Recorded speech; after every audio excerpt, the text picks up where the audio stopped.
మీ తాకట్టు బంగారాన్ని విడిపించిన 30 నిమిషాల్లో క్యాష్ ఇవ్వబడును. కొమ్మూరి గోల్డ్. చాలా విషాదకరమైన వార్త విన్నాం మనం. విహారయాత్ర లేదు ఆధ్యాత్మిక శోభతో కూడిన ఒక యాత్ర తీవ్రమైన విషాదాన్ని మిగిల్చిన సంఘటన మనం చూసాం. టిబెట్ నేపాల్ బార్డర్లో జరిగిన సంఘటన చాలా మంది అంటే దాదాపు 1000 మందికి పైగా గల్లంతయ్యారు అండ్ 150 మందికి పైగా మరణించినట్టు సమాచారం. కైలాష్ మానసరోవర్ యాత్ర అందరూ జీవితంలో ఏదో ఒక సమయంలో ఒక్కసారైనా వెళ్ళాలని తలపిస్తారు. అండ్ అలాగే సద్గురుతో అంటే ఈషా ఫౌండేషన్ ఆధ్వర్యంలో చాలామంది గతంలో కూడా వెళ్ళి యాత్రని విజయవంతంగా పూర్తి చేసుకుని తిరిగి వచ్చారు. అయితే ఎటువంటి పరిస్థితులు అక్కడ ఉంటాయి, ఎందుకు ఇలా జరిగింది? గతంలో సద్గురుతో కలిసి దగ్గరగా ప్రయాణించిన ప్రవాస తెలుగువారు అండ్ అలాగే ప్రస్తుతం అమెరికాలో నివాసం ఉంటున్న వీర్లపాటి దయాకర్ గారు ప్రస్తుతం మనతో ఉన్నారు. వారి అనుభవం తెలుసుకుందాం, గతంలో వెళ్ళిన సందర్భంలో ఏం జరిగిందని చెప్పి. దయాకర్ గారు నమస్కారం అండి. నమస్కారం అండి. ఈ వార్త మీరు చూశారు sir. It's very very sad, చాలా షాకింగ్ అందరికీ కూడా. ఒక్కసారిగా ఒక 4.1 రిక్టర్ స్కేల్పై వచ్చిన భూకంపం తర్వాత అక్కడ కొండ చర్యలని కూడా విరిగిపడి నది ఒక్కసారిగా ప్రవహించిందని చెప్పి వార్తలు వస్తున్నాయి. మీరు చూస్తుంటారు సార్. అవునండి. Primarily what is your response sir? ఎందుకంటే మీరు ఆ ప్రాంతానికి వెళ్ళారు అండ్ అక్కడ ఎలా ఉంటుందో పరిస్థితి, మానసరోవర్ యాత్రలో ఎన్ని ప్రమాదాల్ని దాటుకుంటూ ముందుకు వెళ్తారో చూసాం మనం. So my heart goes for all the people who are missing, injured or dead. So it's a real tragedy for the people who are going for this divine yatra. I went to కొంచెం తెలుగులో sir. నేను Sadhguru గారితోటి 2022లో September 2020లో వెళ్ళాను. Very difficult, చాలా కష్టమైన యాత్ర ఇది. కొండ ఎడ్జెస్లో మనం ట్రావెల్ చేస్తాము, 4 వీలర్స్లో, తర్వాత హెలికాప్టర్స్లో పోవాల్సి వస్తుంది. There are no toilets or but our yatra they arranged of course, but no food and oxygen is less.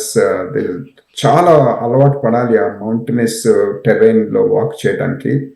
So చాలా కష్టమైనది.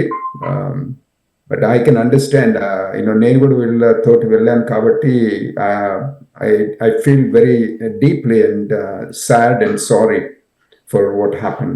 Right sir. ఈసారి కూడా అంటే మానసరోవర్ యాత్ర కోసం వెళ్ళిన వాళ్ళలో మనకి తమిళనాడుకు చెందిన వారు, అలాగే కోల్కతాలో నుంచి వెళ్ళిన వాళ్ళు, అలాగే మహారాష్ట్ర నుంచి వెళ్ళిన వాళ్ళు కూడా చాలా మంది ఉన్నట్టు తెలుస్తోంది. మీకేమైనా అదనపు సమాచారం ఉందా దయాకర్ గారు? మీరు ఈషా ఫౌండేషన్ కి దగ్గరగా ప్రయాణించారు కాబట్టి. సద్గురు గారి నుంచి బ్రాడ్కాస్ట్ వచ్చిందండి. There are total of 21 groups ఈ యాత్రకి వెళ్ళారనమాట. అందులో 495 people returned safely, 743 people are in Tibet and 148 people are in Nepal. అయితే 77 people are in that immigration center. That is ఆ సెంటర్ మీద డైరెక్ట్ అటాక్ అయిందన్నమాట ఈ ఫ్లాష్ ఫ్లడ్. అవును. సో ఆ సెంటర్ లో ఉన్న వాళ్ళు చాలా మంది ఎఫెక్ట్ అయ్యారు. అందులో ఇప్పుడు 77 Isha pilgrims are affected anamata. So right. I'm feeling very sad and sorry for that. Right sir. అంటే వెళ్ళేటప్పుడు మామూలుగా ఇటువంటి ఒక ప్రమాదం అలాగే ముప్పు ఉన్న యాత్రల్లో ముందుగా మిమ్మల్ని ప్రిపేర్ చేస్తారా సార్? ఇది అంటే వీఆర్ గోయింగ్ ఇటువంటి ఒక ప్రాంతంలోకి వెళ్తున్నాం, అక్కడ ప్రకృతి వైపరీత్యాలు ఎలా ఉంటాయో చెప్పలేమనే ఒక అవగాహనతోనే వెళ్తారా సార్? లేకపోతే అంతా మంచి జరుగుతుందని సంకల్పించడం మానవ నైజం, కానీ ఇలా జరుగుతుందని ఊహించుకుంటారు ఎవరు కూడా? మేము ప్రిపేర్ అయ్యి వెళ్తాము. అంటే నేను మాత్రము ప్రిపేర్ అయ్యి వెళ్ళాను, whatever maybe the eventuality అన్నట్టుగా. And most of the people are all the people actually we sign up a document saying that we are taking the full risk and we are aware of మాకు ఏమేమి dangers ఉంటాయి, ఏమేమి ఉంటాయని అన్నీ తెలిసి మేము యాత్రకి ఒప్పుకుంటున్నామని కూడా మేము సైన్ చేస్తాం అనమాట. But at the same time Isha వాళ్ళు చాలా స్ట్రిక్ట్ అనమాట. ఎవరినంటే వాళ్ళని అలౌ చేయరు. రైట్. నేను కంప్లీట్ మెడికల్ చెకప్కి వెళ్ళాను, ఇంక్లూడింగ్ హార్ట్ టెస్ట్. సో తర్వాత నా మెడికల్ రిపోర్ట్స్ అన్ని నేను అప్లోడ్ చేయించాను అనమాట. నేను యాక్చువల్గా have to go to doctor checkup. Doctor certify చేయాలి, నేను I'm fit for this travel అని చెప్పేసి డాక్టర్ సర్టిఫై చేశారు. తర్వాత ఎలక్ట్రోకార్డియోగ్రామ్ తీసి పంపించాల్సి వచ్చింది నేను.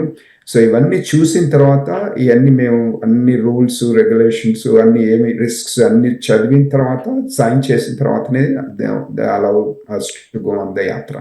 ఇవన్నీ మన చేతుల్లో ఉండే రిస్క్ సార్. ప్రకృతి చేతిలో ఉండే పరిస్థితుల్ని మనం అసలు కంట్రోల్ చేయలేమని చెప్పి అనేక సందర్భాల్లో మనం చూసాం. ఈసారి మరొక రిమైండర్ ఇది. సో ఆబ్వియస్లీ ఇంకా మరి మళ్ళీ మీరు ఆ తర్వాత సద్గురు గారితో మాట్లాడారా? ఇప్పుడు ఈ ప్రమాదం జరిగిన తర్వాత వారు కూడా స్వయంగా అక్కడ పర్యవేక్షిస్తున్నారు రెస్క్యూ ఆపరేషన్స్ అని తెలుస్తోంది. అవును మేడం, సద్గురు గారు ఇప్పుడు అక్కడ ఆ ఏరియాలోనే ఉన్నారు.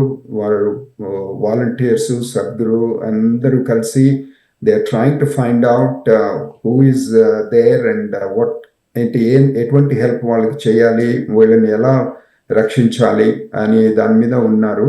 So the numbers I quoted are a little bit dated, so things can change any moment of time. Now hope in that day, most of the people who are 77 people from the Isha group are missing or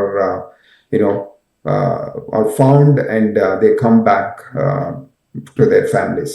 అరే sir, and ఈ 1000 మంది మిస్సింగ్లో I think 400 మందికి పైగా non Indians ఉన్నారని కూడా తెలుస్తోంది. అంటే for various reasons I think అక్కడికి చేరుకున్న వారు, యాత్రలకు వచ్చిన వాళ్ళు, అండ్ అలాగే ఊర్లు కూడా తుడిచిపెట్టుకుపోయాయని కూడా వింటున్నాం సార్. అవును అవును. సో నాకు ఒక్కటి ఏమనిపించిందంటే most of the tragedy happened at the immigration centre. So మేము విజిట్కి వెళ్ళినప్పుడు మాకు కూడా ఇమిగ్రేషన్ సెంటర్స్ దగ్గర చాలా డిలే అయిందనమాట. మా జీప్స్ అన్ని ఆగిపోయి వెరిఫికేషన్ కోసం మేము ఆల్రెడీ పాస్పోర్ట్స్ ఇచ్చాము, డీటెయిల్స్ అన్ని ఇచ్చాము. అన్నీ ఇచ్చిన తర్వాత కూడా ఇమిగ్రేషన్ సెంటర్స్లో ఇంత డిలే నాకు కొంచెం మంచిగా అనిపించట్లేదు స్వప్న గారు.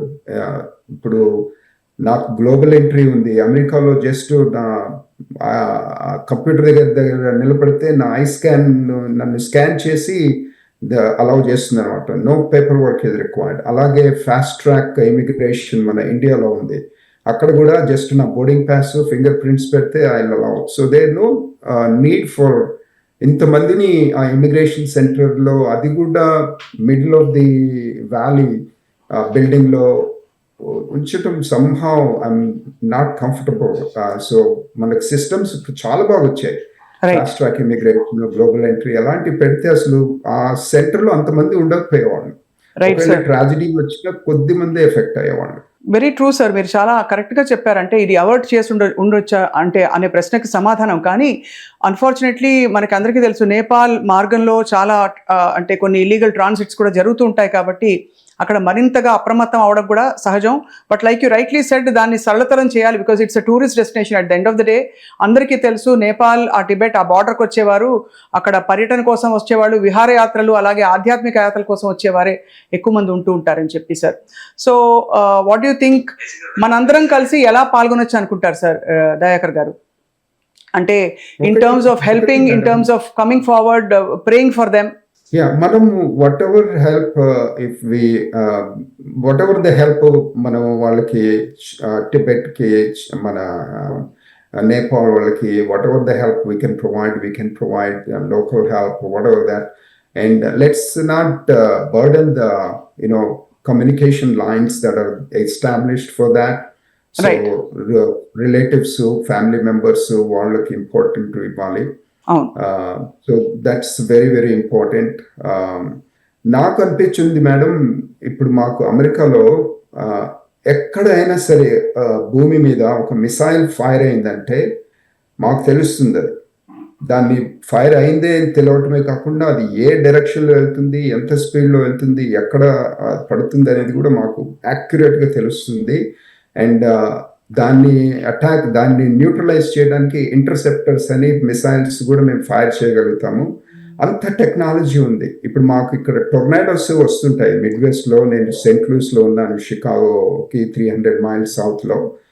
ఏమన్నా టొర్నాడో వచ్చిందంటే మాకు సైరన్స్ వెంటనే within seconds the sirens go and we all go to basement.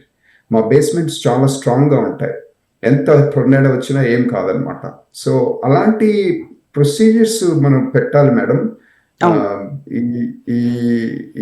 This incident should be eye opener for us అవును. టు సీ వాట్ ఏం టెక్నాలజీస్ ఉన్నాయి మన దగ్గర, వాటిని ఎలా మనం ఇంప్లిమెంట్ చేసి ఈ యాత్రల్ని సేఫ్గా ఉండేటట్టుగా చేయాలి. అవును సార్, నిజంగానే ఎంత షాక్కి గురై ఉంటారు అక్కడ ఉన్న వాళ్ళందరూ కూడా. ఒక్కసారిగా నోటీస్ లేకుండా 9 గంటల ప్రాంతంలో అక్కడ ఒక్క వరద ఎలా వచ్చిందంటే తన్నుకుంటూ వచ్చిన వరద చాలా మందిని ముంచేసింది. ఇప్పుడు ఎంత వెలికి తీత కార్యక్రమం మొదలైనా కూడా it's very hard to say అక్కడ ఉండే పరిస్థితుల్లో ఎంతమందిని ఎలా రక్షించుండొచ్చు. ఆ ప్రళయానికి నిజంగా ఈత వచ్చిన వాళ్ళు కూడా బయటపడే పరిస్థితి ఉంటుందా, లేక కంప్లీట్గా అందరూ మునిగిపోయారా? చాలా విషాద వార్త సార్ ఇది. మీరు చెప్పిన సూచనలు ఖచ్చితంగా అది దృష్టిలో పెట్టుకోవాల్సింది ముందు ఎందుకంటే ఆ ప్రాంతంలో మనకి ఇలాంటి ప్రకృతి వైపరీత్యాలు గతంలోనూ చూసాం, జరుగుతూ ఉంటాయి. కొండ చర్యలు విరిగిపడడం, అలాగే ఆవలాంచ్ అంటారు, అలాంటివన్నీ జరగడం చూస్తూనే ఉంటాం. కాబట్టి ఐ థింక్ ఇది బాగా అలర్ట్ అయ్యే సమయం sir. Sir finally I want to ask you Dayakar గారు, మీరు వెళ్ళినప్పుడు ఏమన్నా అంటే ఎక్కడైనా ప్రమాద సంకేతాలు లేదు, ముందే మీకు వెదర్ బాగాలేదు ఇవాళ వెళ్ళొద్దని అటువంటి సందర్భం ఏమైనా వచ్చిందా మీరు మానస సరోవర్ యాత్రకు వెళ్ళినప్పుడు? వచ్చినాయి మేడం. మేము వెళ్ళినప్పుడు మా హెలికాప్టర్స్, మాది జీప్స్ పోవటానికి వీలు కాలేదన్నమాట. So there are some paths were blocked or something happened.